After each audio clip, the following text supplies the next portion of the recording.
It's here. The Manticore has arrived.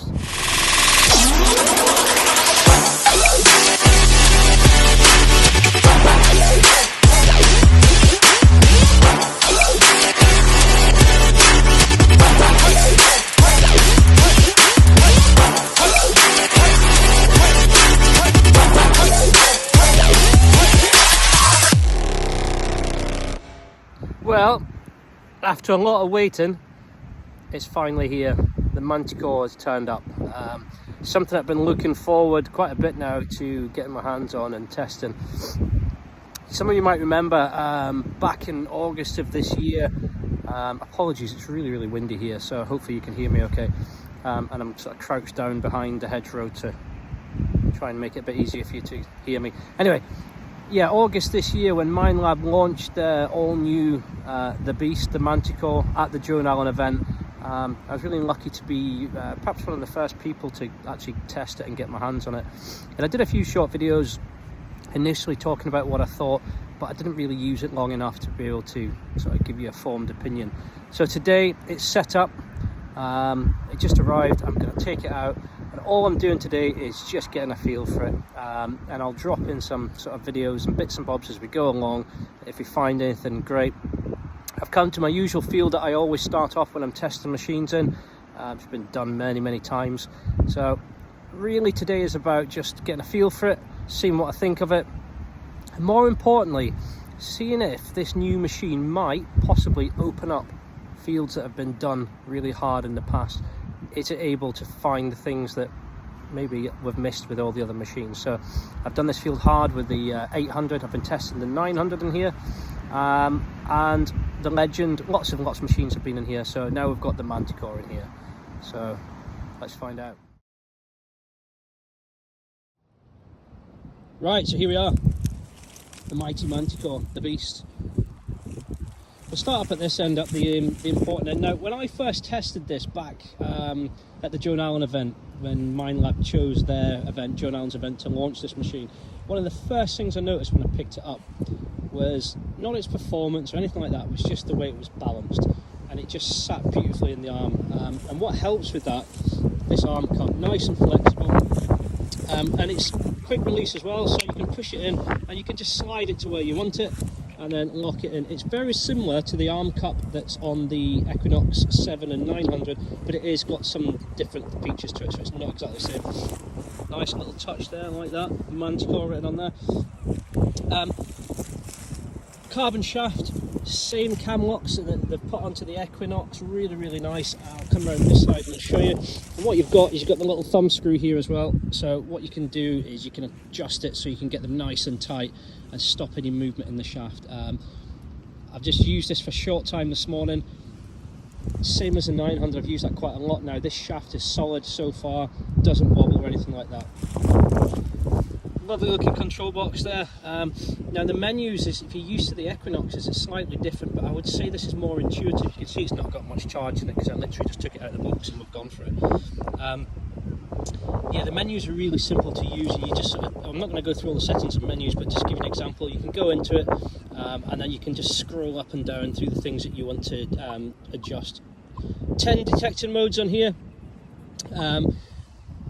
What I do like is the sensitivity side of things. They've upped the sensitivity, and instead of sort of blanking it at a certain setting when it gets a bit too chattery, they've allowed you to do it, and you can see the sensitivity. I've got it just slightly lower than its max.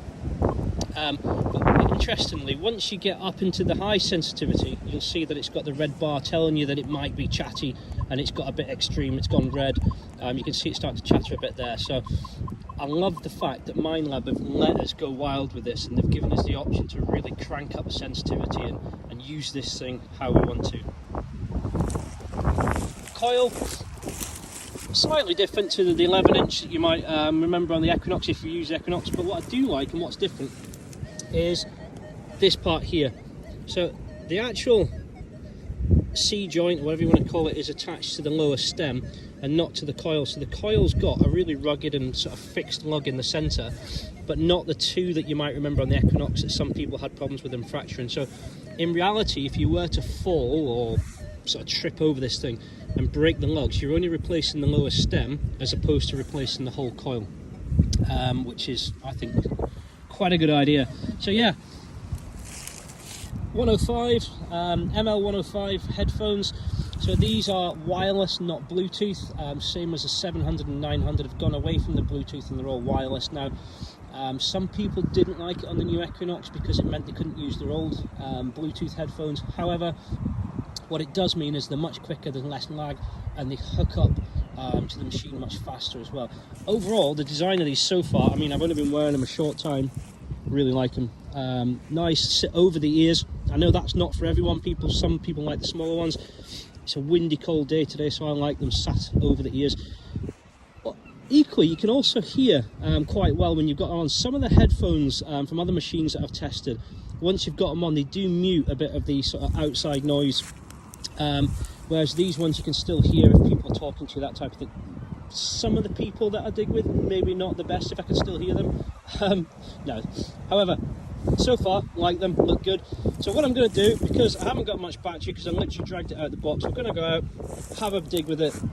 It's just going to be a short video, and I'm going to see what the thoughts are, what I think of it, how it's performing in this field that we've done many, many times before.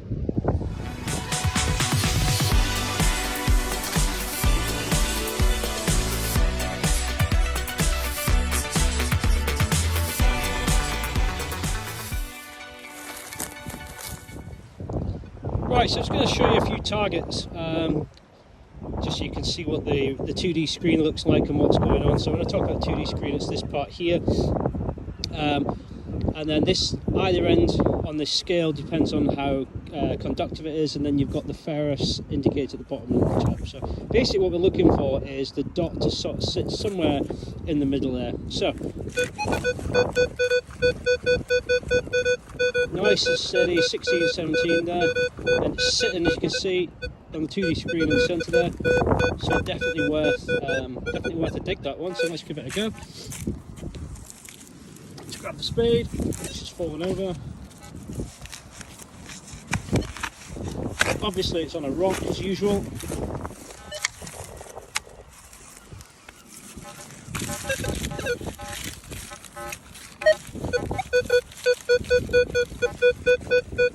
It's just sitting on the edge of the hole there.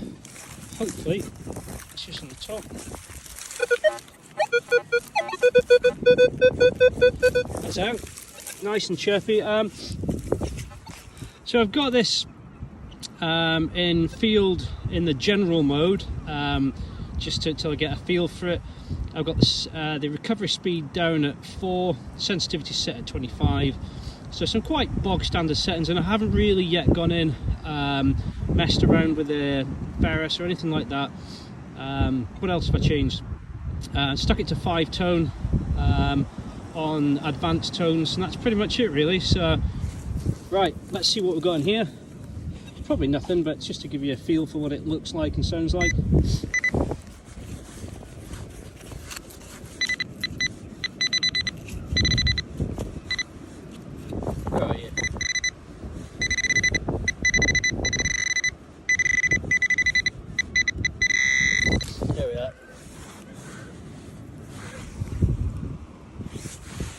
Great, I've dropped it. There we go. There's just a little bit of copper.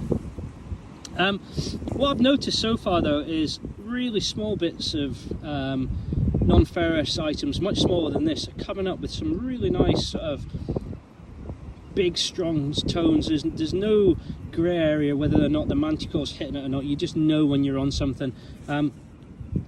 And it's fast and it's sharp. So as I just said, I've got the recovery speed well down, sort of down at the 50% mark, and it's still quick. The biggest thing I've noticed so far is its speed, how quick it is, but just more so how accurate and punchy it is on these really small little targets. So far, I'm impressed. Okay, another nice little target here. Nice and steady, nice and punchy, and again, on the 2D scale, it's sitting in the middle there where we want to see it, so we'll definitely give that a dig.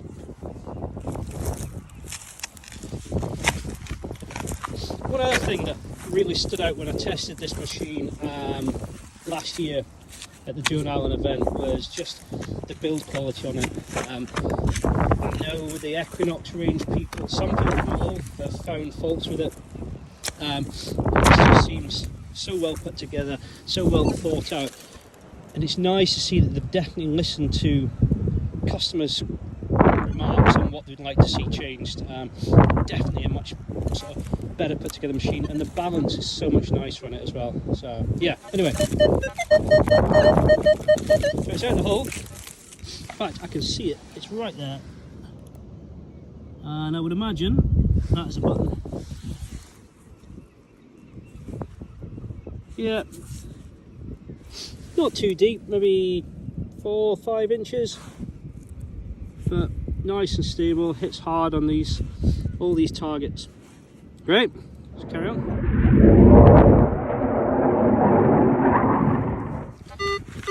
Another really low number. We'll dig it out, who knows what it is, possibly foil at that.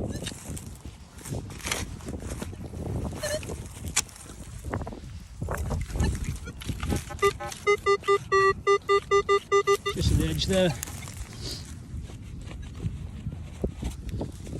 Right, I'm going for foil.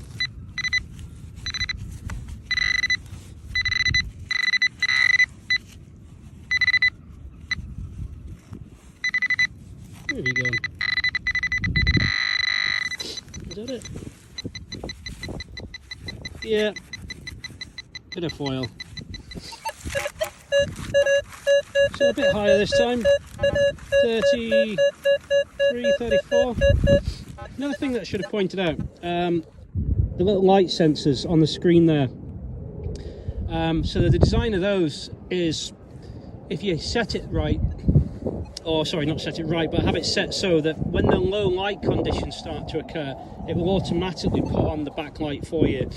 You can disable that so you don't sort of eat into your battery anymore, but another nice little feature. So anyway, let's dig this 33, 34 out.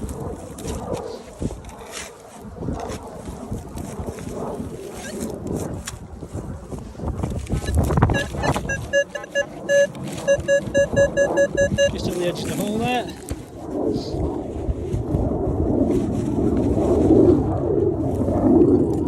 Jets flying everywhere.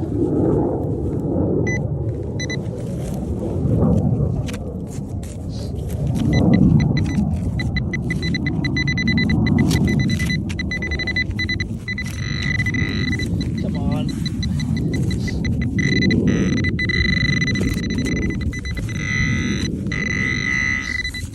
Let's get the speed in there again.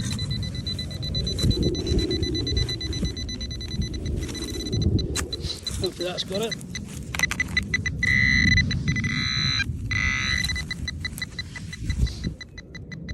Bit of copper. Never mind. Right, let's keep going. I've retreated out of the wind behind some bales for a break. I'm just going to show you something that I quite like about this. So, noise cancel. I just want to show you how quick the noise cancel is on this. I'm just going to go into settings, scroll up to noise cancel, which is there, and then I'm going to hit the noise cancel button and watch just how quick it is. Done.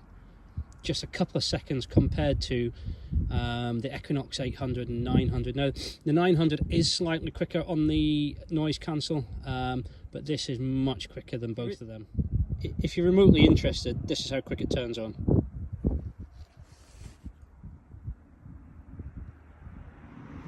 Done. You can tell that that new processor, that new multi IQ Plus, and all the other things it's got going with it. So the enhanced discrimination, the polyphonic tones is something that I'm really enjoying. Polyphonic tones, I should have explained earlier. I did talk about it in one of my other videos. Go and have a look if you want to. But what polyphonic tones means is that there's an overlap between tones. So on the older machines like the 800 and the 600, it would play one tone and it would then have to cancel and start to play the next tone. What the polyphonic tones allow you to do is an overlap of the tone, so it can play each tone together. And what that means is there isn't any blanking, there isn't a gap between tones, and therefore as you're swinging your Manticore along the field, you're not going to miss any of those signals. So that's what that is. But yeah, that's how quick it turns on. Much higher one this time.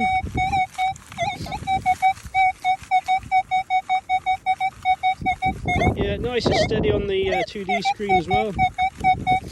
Definitely having a dig at that one. Probably a coin. Let's get a bit out of there and see. Let's hope it's something exciting. I'd love to find something really good whilst I'm out for my first trip with this. We've found some nice things in this field over the past, so who knows? Actually, it's off to the side a bit. I've missed that. Have that lump out. I know some people don't like digging in stubble, but I love digging in stubble just because it's just easy to get your finds out. There it is, it's in there somewhere. What are you? Do I need the pinpointer? No, there it is. Yeah, we were right. It was a coin. Can't quite see who it is. Get sunshine onto it.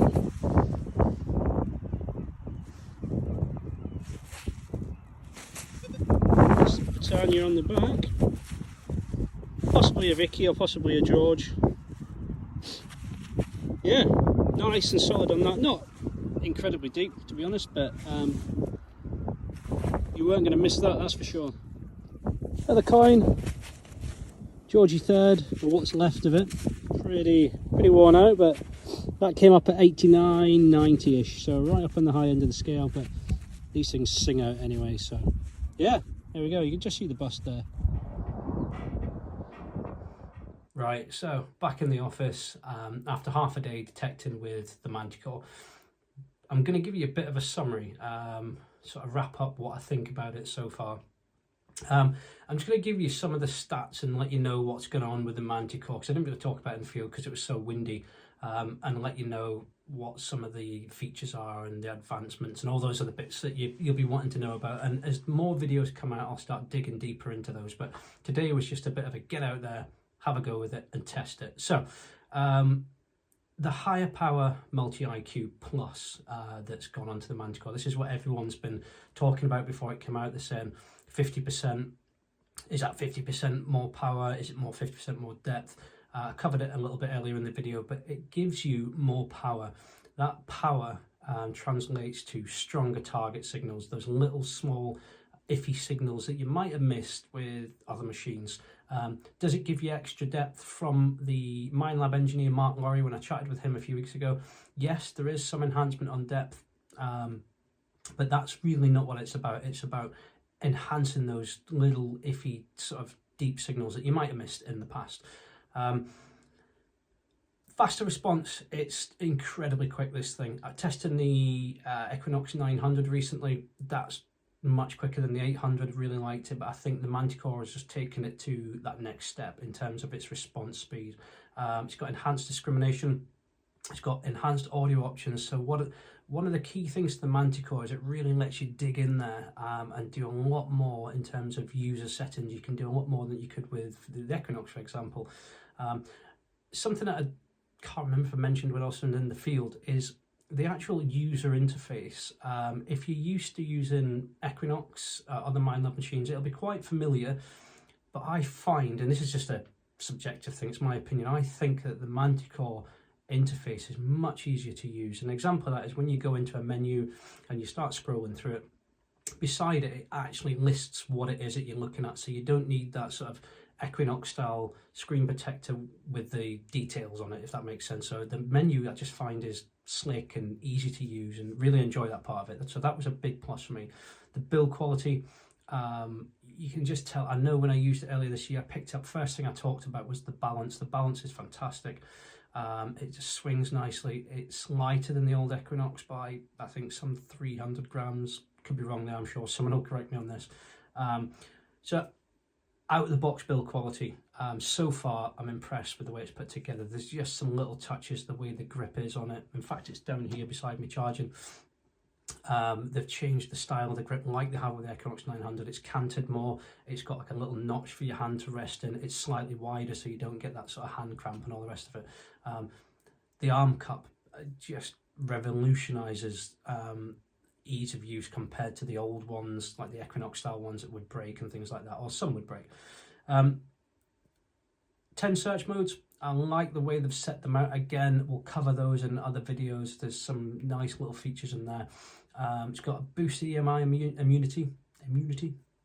What does that mean? So it means if you're in fields where you're suffering from electric fences, power cables, electromagnetic interference, it's much more stable around those. Another little feature, there's a few things on there I like, but one of the things that I do like is the auto adjusting backlight as well. I know it doesn't affect how you detect, but there's just little features in there, and that's got a light sensor on it, so as you sort of detect throughout the day, as it starts to get darker on low light, it'll start to, if you want it to, it'll start to adjust the backlight on the screen, so you don't need to stop and fiddle around with that. So there's loads of little enhancements, but to wrap it up, overall, it's fast, very fast. Depth I can't really comment on yet because I haven't hit any deep targets. The stuff that I've been digging out I would have expected to find with all the other machines. What I can comment on though is how many tiny little fragments of things it was hitting in a field that I've done loads before. So normally I'd be up and down a field, I didn't even cover much of an area because I was digging all these little targets. So it's very precise, it's very hot on those little targets. I love the fact that we can really crank up sensitivity and get deep into the settings. They haven't limited us. So on the sensitivity, I think in the video I showed you, you crank it up and then it actually goes red and lets you know that you're in like ASBO mode for the sensitivity. It's your choice if you want to go there with it, which is great. So there's lots going on with it. Possible downside to it so far is the ML105, the headphones, the really comfortable, really like the way they sit. For me, I think they let in a bit too much noise. I like to have the ambient outside noise blocked out, and I like to just focus on the tones. I think these are designed in a way that you can hear what else is going on around you, so you can still hear your detecting partner or whatever it is. Most of the people I dig with, I'd be quite happy not to hear them, they talk too much. You know who you are. However, yeah, so, but that said, it was a really windy day today, like really windy. So I'll be back out with it tomorrow. I'm going to be doing some other tests. I'm going to get it on pasture. I'm going to do some depth tests, some recovery tests and things like that. So stay tuned. There'll be more videos coming out tomorrow and the next day. And I'm going to be releasing the different videos. But as I mentioned earlier, let's make this interactive. Let me know what you want me to do, what you want me to test. If there's something that you would want me to do. If you want me to do a depth test or recovery test. I'm not doing air tests. Anyone that's watched any of my other videos or read my blogs, I don't do air tests. I don't like them. I think they're pointless. Maybe they work for understanding what tones are like, but apart from that, you make yourself look a bit silly doing air tests. So I'm not doing air tests. However, anything else you want me to do, put it up against different machines, we'll do all that.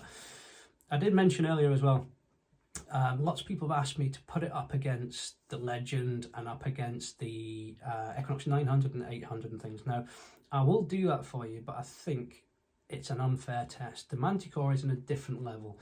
Now, there'll be some fanboys and diehards sitting there going, my Legend is the best thing in the world. And I absolutely championed the Legend when I tested it, and I'd spent the best part of a year doing reviews on it and testing it. Really rated it. But the Manticore is in a different league to this. It's just all round different. I'll put it up against the 800 again and the 900. Not really a fair comparison, but it's just so you guys can make up your mind. These videos are for you, so you decide before you spend your hard-earned money. Do I want this machine? Do I want that machine? So on. So you put in the comments what you want me to do, and I'll make best effort to get out there and do that for you. Okay. The price. The elephant in the room, it's an expensive machine, and I've talked about this on the podcast, I've talked about it in some of the blogs and things like that. Quite a few years ago when the CTX 3030 came out, very expensive machine. When the DS1 came out around about the same time, expensive machine. People saved up for them, they bought them, and they bought them sort of as an investment, knowing that they're buying the best machine there is at the time. And it's going to last them several years, if not more, down the line. They're not going to have to keep upgrading. It's not like buying an entry-level machine and finding that you really enjoy the hobby and then having to upgrade. So think about it as that. Yes, it is more expensive than the machines, but you're getting more for your money in terms of power, performance, and all the things that it does. So it's going to be your choice on where you're going between the Manticore and the 900 and all the rest of it. These videos are for you to be able to make up your mind. So far, to round it up, so I'm waffling on and I won't go on any longer, I'm impressed. It's fast, it's punchy. I like the user interface. I like the 2D screen. I didn't think I would because I'm not really a numbers person. I'm all about the audio. I've been paying a bit of attention to it today. I think I could warm to that. So normally I can really find faults in machines right off the bat. I haven't been able to do that today. Bit too much noise in the headphones for me. It was a windy day, so let's see how that one goes. So any questions, stick them in the comments. Anything else, then just write it in there and we'll do our best for you. Take a look over at Addicted to Bleeps. Chris and Rogers and I are both doing the same thing. We're testing the same kit and we sort of collab together and do bits and bobs. So go over and see him. I'll put a link up to Joan Allen Metal Detectors as well, so you can go and have a look at their new fancy website and peruse to your leisure and buy some things that you might want to buy. Even order a Manticore if you want one. So until the next video, take care.